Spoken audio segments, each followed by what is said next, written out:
గత కొన్ని నెలలుగా భద్రతా బలగాల చేతిలో ఎదురుదెబ్బలు తింటున్న మావోయిస్టులు ఈ రోజు రెచ్చిపోయారు.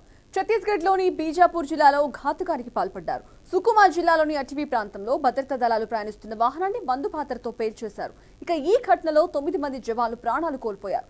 పేలుడు సంభవించిన సమయంలో ఈ వాహనంలో 15 మంది జవాన్లు ఉన్నట్టు తెలుస్తోంది. ఇక పూర్తి డీటెయిల్స్ మా కరెస్పాండెంట్ రామకృష్ణ అందిస్తారు. రామకృష్ణ, చెప్పండి. బీజాపూర్ జిల్లాలో దారుణం చోటు చేసుకుంది. జవాన్ వాహనంపై కూడా ఐఈడీ బాంబు పేల్చడంతో మావోయిస్టులు సుమారుగా 10 మంది మావోయిస్టులు కూడా మృతి చెందడం జరిగింది. అయితే ఈ దుర్ఘటనలో కూడా 7 జవాన్లు స్పాట్ లో చనిపోవడం జరిగింది. మిగతా వాళ్ళు కూడా ఆసుపత్రికి తరలించే క్రమంలో కూడా అంటే తమ ప్రాణాలు కూడా కోల్పోవడం జరిగింది.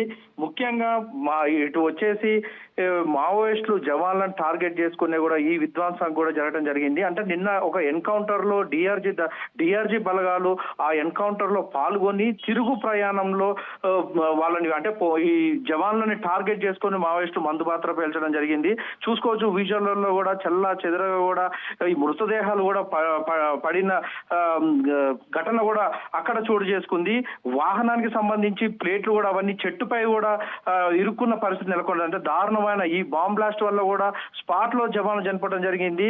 చూసుకోవచ్చు గత కొద్ది కాలంగా కూడా ఇటు మావోయిస్టులకి జవాన్లకు కూడా పెద్ద ఎత్తున భీకర పోరు కూడా ఈ ఛత్తీస్గఢ్ దట్టమైన అటవీ ప్రాంతాల్లో కూడా జరుగుతున్న పరిస్థితి. అయితే ఇటు జవాన్లు కూడా అక్కడ బేస్ క్యాంపులు ఏర్పాటు చేసుకొని మావోయిస్టులని టార్గెట్ గా కూడా గత కొద్ది రోజుల నుంచి పెద్ద ఎత్తున ఎన్కౌంటర్ కూడా జరుగుతున్న పరిస్థితి. నిన్న ఎన్కౌంటర్ లో పాల్గొన్న డిఆర్జీ జవాన్లనే టార్గెట్ చేసుకున్నట్టు కూడా తెలుస్తుంది. అయితే ఇటు జవాన్లు ఎన్కౌంటర్ ముగిసిన తర్వాత తిరుగు ప్రయాణంలో కూడా స్కెచ్ వేసే ఈ మావోలు కూడా ఇటు ఫైరింగ్ తో కూడా విరుచుకుపడిన పరిస్థితి నెలకొన్నది.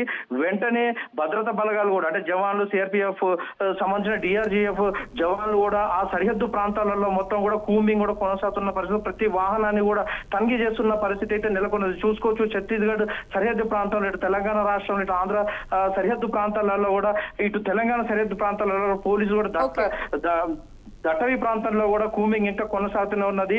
కానీ ఈ రోజు ఘటన చూస్తే మాత్రం ఇటు పైచేయిగా కూడా మావోయిస్టులు ఉన్నారు. కానీ దీనికి ప్రతిఘటన కూడా ఉంటుంది అని చెప్పేసి ఇప్పటికే ఎస్పీ అయితే సవాల్ విసరడం జరిగింది. తప్పించుకున్న మావోయిస్టులు కూడా ఈ సరిహద్దు ప్రాంతాలలోనే తిరుగుతూ ఉంటారు. వారిని కూడా హతమారుస్తామంటూ కూడా ఒక హెచ్చరిక కూడా జారీ చేసిన పరిస్థితి అయితే నెలకొన్నది.